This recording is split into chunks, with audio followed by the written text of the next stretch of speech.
this is what you want to do, then do it. But do it wholeheartedly, and do it with conviction and do it with fidelity.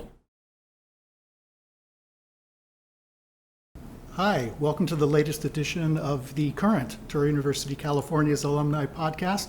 I'm Glenn Faison, the Alumni Engagement Director here at the university, and we are in the Social Justice Resource Center in the library here on campus. Joining us today is Victoria Gaba. She got her teaching credential here at Tory University, California through the Graduate School of Education and then went on and got her Master's of Education in 2016. And you're now a kindergarten teacher, right, at Cordelia Yes. Hills Elementary School? That is correct. That's in the Fairfield-Suisun Unified School District, for those of you who aren't familiar with the area. So you go by Tory, don't you? Yes. So Tory, welcome to the podcast. Thanks for joining us today. Thank you for having me. My pleasure, actually. Thank you. So you had a professional life in hospitality, in the hospitality sector, before you even got into early childhood education. So why don't you tell us a bit about what that was all about? Because that's kind of unusual. It's an interesting story. My father was the general manager of the Beverly Hilton Hotel in Beverly Hills for 13 years.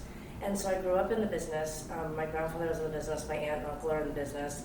And I thought I would follow in their footsteps. So I saw all the great things that it allowed my father to do, travel and free rooms across the the places he traveled to, and so I thought I wanted to do that as well.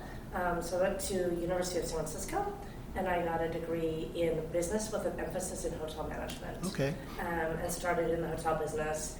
Worked there for about 5 years or so, and realized that if I ever wanted to start a family, that was not the industry to stay in as a female. Okay. As a single female.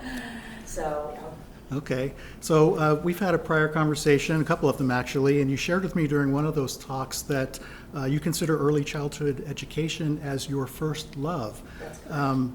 But when you got into early childhood education, you didn't start in a public school classroom setting. So tell us about your time. You were with Montessori Schools, correct? That's correct. So tell us about that. As I recall, you were both a teacher and a leader in the program. Yes. So the Montessori education came to me because I had children. So fast forward, I finished with hotel business. From there, I went into high-end retail and worked for Escada for a few years in Beverly Hills. And then I got married, and my husband said to me when we got married, what are your lifelong goals? What is something you've always wanted to do? And I said, well, I've always wanted to go back to school and become a teacher. And he said, I'll tell you what, I will support you while you go do that. I will allow you to just go back to school and do that full time. So I did, and at the time I just had my first child, and I thought, I would start with early childhood education. So I went to Contra Costa Community College, Okay. and started in the early childhood program. And I met the woman who was in charge of the Montessori program, and as one of my early childhood classes, we had to take Introduction to Montessori, and I just fell in love with it. I just fell in love with the philosophy and the idea of it and the background towards it. So I ended up staying on and getting my Montessori credential at Contra Costa, and it just makes so much sense to me. It really does. The philosophy is following the whole child, not just educating them, but everything the child has to offer, and following what they need and where they come from and what they're capable of. And so I got my credential, ended up working for Montessori for about 15 years. Oh, okay. Yeah. And in the course of doing that, I worked at several Montessori schools around the Bay Area, Walnut Creek, Napa, and most recently, second to most recently, I was the director of it's called Napa Valley Montessori School in American Canyon. Okay. So I actually helped start that school because I was hired as a consultant initially to get the school up and running and started. The owners wanted a school for their son, and they didn't know how to run it. So I was able to lend my expertise, and then they ultimately made me the director of the school, so I did that for 3 years. Oh, that's great. It was wonderful. It was a great experience. And then from there, I went to Benicia, and I was the assistant director, because at about that time was when I was wanting to go back to school to get my multiple subject credential for public school. And this, I worked at a school called Starlight Montessori in Benicia, and then I was able to not have to do so many hours, and I was able to go back to school and get my credential. Okay, so that transitioned nicely into to where we were going next, which was kind of what prompted you. So maybe talk about the mindset. At a certain point, you made a decision. I'm doing Montessori. This is great. I love it. I love the philosophy. I think I want to get into a public school setting. In order to do that, you've got to touch a couple of bases. One of them for you was your multiple subject credential. So talk about the thought process that had you transition from the Montessori early childhood program to public school setting. So having done it for so long, I really wanted another challenge. I had sort of felt like I'd mastered Montessori and I'd done all the things you can do within Montessori, sort of going into a more corporate level or joining, AMS, American Montessori Society. And to be honest, so my husband is in the military, and he traveled a lot. And I thought, if anything ever happens to him, I have nothing to show for my career. I don't have benefits, I don't have retirement, I have nothing. It was a wonderful place to be, but unfortunately Montessori schools are small, privately run, privately owned schools, and they can't afford to have, maybe some of the larger ones can, but most cannot afford to do retirement for their teachers or any kind of benefits, maybe a minimum medical benefit just to cover themselves. But that's about it. So that was part of the impetus, was to get into a larger school setting where I could still do some good in the early childhood world, and I could loan my expertise to early childhood. And I had, as I said, I had 15 years background, so I was able to now bring that to the public sector. And I was able to merge the two. When I started at Touro, I started doing the classes, and they still came naturally to me, because once you learn that foundation of education, once education is ingrained in you and how that works and what students need, the rest is just learning the technicalities of how to present lessons and things like that. So that was the mindset behind getting into public education. And it was scary for me because it's a much bigger animal and it's a lot more corporate than the small Montessori schools I was used to. But I also enjoyed the collaboration, I enjoyed meeting people, I enjoyed the fact that I also had the opportunity to go bigger places with my education. Meaning if I wanted to get into the district level or eventually become some sort of spokesperson, as I am here today, for education and early childhood education. So. Great. So that led you to obviously getting your multiple subject teaching credential, but you did more than that. You continued on and got your master's. So why take that step? Just because was the timing? The timing was right. I was actually using my husband's veterans bill to be able to go back to school, and he had actually said to me, "You need to either use it or lose it," because he was getting ready to retire and he wasn't going to be able to have it anymore, his GI Bill. And so I thought, well, since I have the GI Bill, I might as well go the whole distance. And also, it had always been a bucket list of mine, a dream of mine, to get a master's degree. I went to a school with my background is always private school. I went to private Catholic schools growing up. I went to USF, and many of my friends have master's degrees. And I thought, I want to get a master's degree. I want to show I can be that good, but I couldn't do it in business. It just wasn't my love. I wasn't passionate enough about it. But I just love education, and I thought I can do this. I'm excited about this. So, and Touro made it easy, of course. well, since you mentioned it, why Touro? Lots of places you can get your California Teacher's Credential. Lots and lots of places you can get a master's degree in education. Why Touro? No, there's a number of reasons. One, the location, because I live just up the street. So I love that I live in Vallejo, that it was right here. I loved that it was a private school. I loved that it was on an old military base because of the military connection.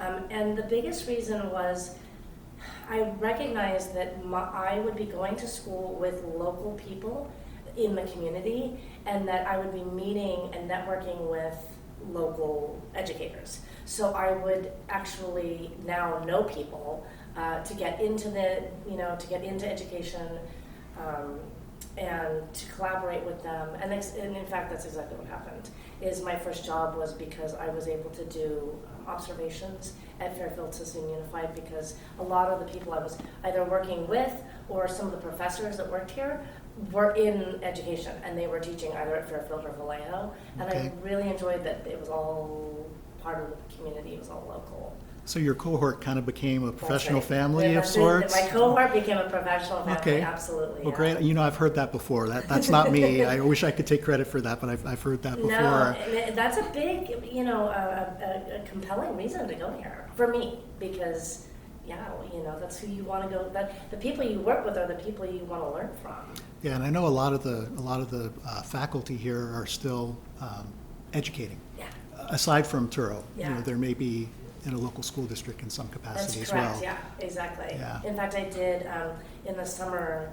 One of my professors was working at Jessie Bethel, which is right across the street from where I live, and she invited us as her students to come and help in her classroom.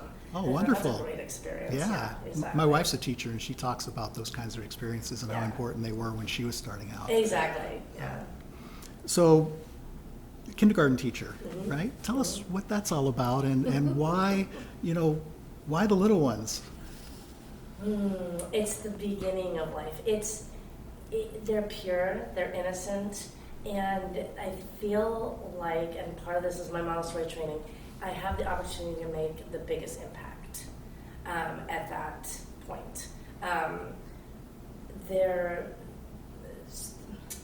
The young child, they're a lot more, it's when most of your ideas are forming, most of your habits are forming. So, kind of get them when they're young, if you will, because that's when you're going to set them up for life. So you're going to teach them about their environment, teach them how to concentrate, teach them how to love learning, teach them how to enjoy the world around them. And if you can get in there when they're that young and give them those gifts, then they're set for life. So. So you're in the private sector before, Mhm. even getting into early childhood education. I can definitely, we can all, I'm sure, see the advantages of your Montessori training transitioning into the public school setting. But how about your experience in the private sector before that, both in retail sales and then also in the hospitality sector? Do you see, have you been able to draw on any of those experiences to kind of help you out on this educational journey that you're on? Absolutely, 100%. So, again, one of the components of, one of the foundations, building blocks of running a classroom is the environment. So I learned that even in the hospitality industry. It's all about the environment. How clean is the room? How nice is the restaurant? How nice are your, the service? Are things clean? Are things nice? Is it welcoming? Is it inviting? And then how to present myself.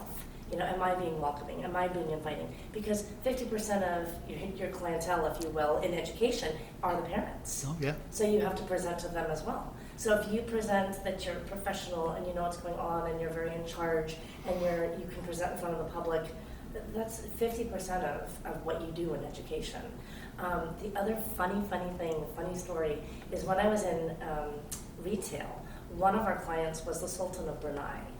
And I served one of his wives, and I thought, when I got into education, I was so nervous. As a new educator, you're so nervous, presenting in front of parents and doing, back to school night and all these things. And I thought, what?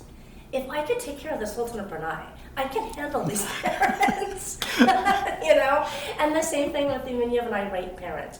How different is that than working at the front desk of a hotel? And having an irate customer that comes in and says, my room wasn't this way, or the restaurant, my food wasn't this way. I thought, I've dealt with much harder people than the parents. And the parents, they're coming from a place of emotion. Right. And they're, it's their child, it's their baby. Right. And because I'm a parent, I can relate to that side as well. So those two industries definitely helped me in education. Absolutely. So you could have gone on with just your credential, multiple subject credential. We know why you got your master's degree. Tell us how going through the Graduate School of Education's master's program kind of is helping you to this day in terms of what you're doing in the classroom, how what you've learned in the classroom and learned through the program is translated into the classroom. Any takeaways that you may have gotten from the program that were just like, light bulb moments, even with your Montessori training beforehand. let's start there. Yeah. So my master's was in technology and early childhood education. My thesis specifically was on technology in education, actually in early childhood education classroom, and the effects it had on kinesthetic learning. Okay. So I wanted to see whether, so when in Montessori, so I had an app on my phone, on my tablet, that could simulate Montessori activities. So one of the Montessori activities was the building the pink tower. And there's many different lessons that the students learn from building with the pink tower. To the naked eye, it's just building with building blocks. But there's a whole world of input, sensory input that the students get from Okay. that. And you're able to do this while you were in a Montessori classroom still, Correct. correct? Okay, great. So I brought my tablet into the classroom, and on the tablet was building with the pink tower. Okay. So I wanted to see, could they gain the same type of input, sensory input, from doing it on a tablet with their fingers, and looking at a two-dimensional screen versus doing it three-dimensionally? And could they do it as effectively, or as quickly, or quicker, or were they rushing through it? I wanted to see. Unfortunately, my test group was not large enough to get an actual accurate, answer to that question. However, what I was able to take away is that it depended on the child. Some children picked it up very quickly, how to use the tablet, how to overcome some of the hurdles that you would get on a two-dimensional screen versus being able to actually get the sensory input and the kinesthetic feel in learning. But the real question is, did they get the same lesson? And I still maintain that they would not. They would not get the same lesson. And the reason why, and I remember I had Dr. Holly as my, shout out to Dr. Holly, she's still here, as my professor in my master's program. And she actually had said to me that this was a very cutting edge idea when I did my master's back in 2016, because of the direction we're going. iPads. And lo and behold, we had COVID, right? And then all the students were on their devices. And the curious thing is now, as a result, we have seen there was huge deficits that the students, they may have gotten the same information. So this was my thesis, this was my prediction all along, is they can get the same information. You can present the same things on a screen or on a tablet or on the computer, but they are not getting the full extent of lessons that they need to get at that age. We're talking 3 to 6, the ages 3 to 6. Right. They're missing key components. So I found, even in my early childhood classroom, even in my kinder classroom in a public school, that the year after COVID, the students had less ability to concentrate, less ability to be able to sit still, less interest for things around them. They wanted that instant reward all the time.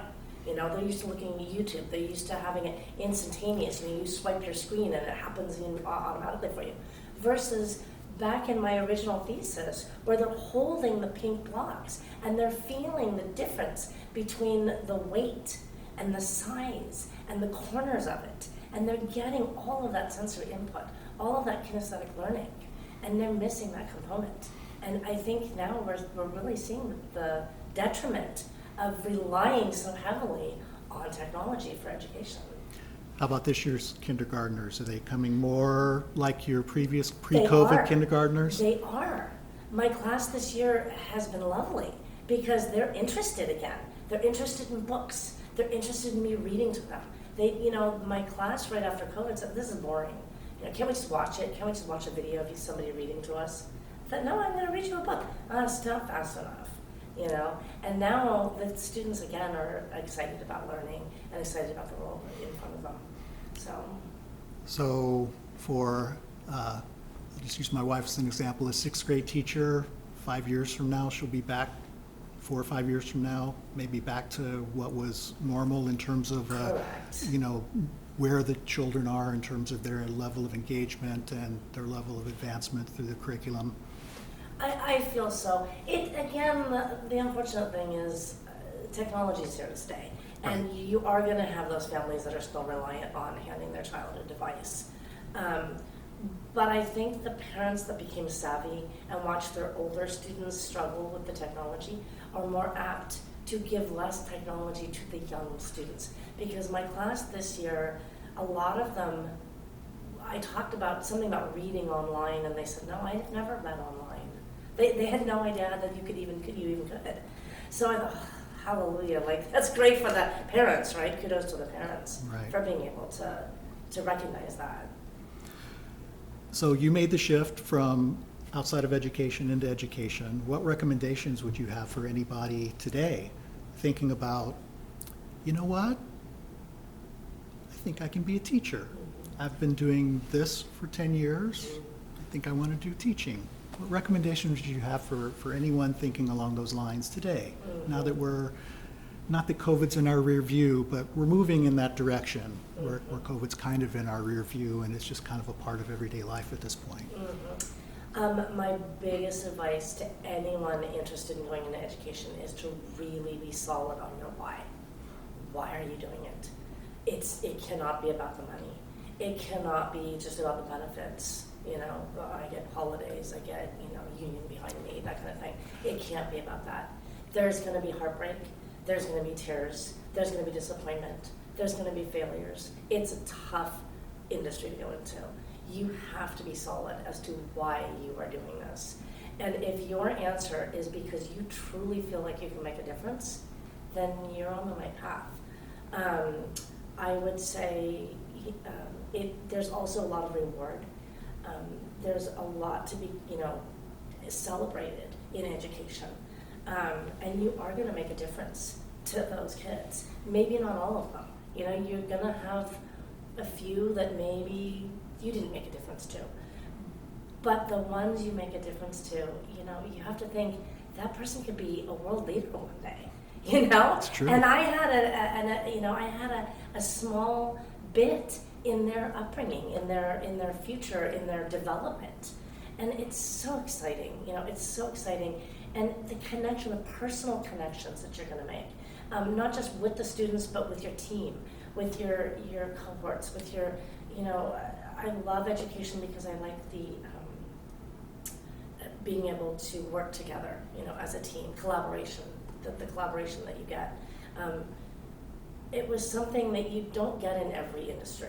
If you work in an office or you work in maybe technology, certain things, but a lot of industries you don't have that kind of collaboration. And that to me makes a difference as well, because now I'm sharing ideas. So the other thing you would need to be aware of is you have to be a lifelong learner. You have to be willing to learn, and you have to be willing to be humble. Because there's things you're not going to know. There's days you're going to walk into that office that classroom, and you're not going to know the answer, and you're going to have to think on your feet, tap dance a little bit, or say something like, "I'll get back to you," and then go home and research it and find out, And that's the exciting part is I'm learning every day. I'm learning about myself. I'm feeling humble. The day that the kid is upset and I just can't make it better. And he's maybe even calling me names, that's humbling, and you have to realize that we're dealing with something much, much bigger than ourselves. And that's a key. That's what's going to make the difference in the world, is if we start being less self-centered and being more about what can we do that's bigger than us, that can contribute to the world around us. So that's that's why I do it. It sounds like you definitely are there where you need to be. I can just see it. I'm sure our audience can hear it and see it as well. So let's put on our you're looking ahead. Mm-hmm. Let's look in the rearview mirror a little bit. Okay. What hurdles did you have to overcome along the way, either through the transition into early childhood education, or maybe as you were going into your credential or master's program or both, or after you entered the classroom? What hurdles did you kind of overcome that weren't expected, that if you'd have known about them in advance, you'd have been like, oh, this would have been so much easier. This is the opportunity for you to help the people coming behind you not stumble on those same hurdles.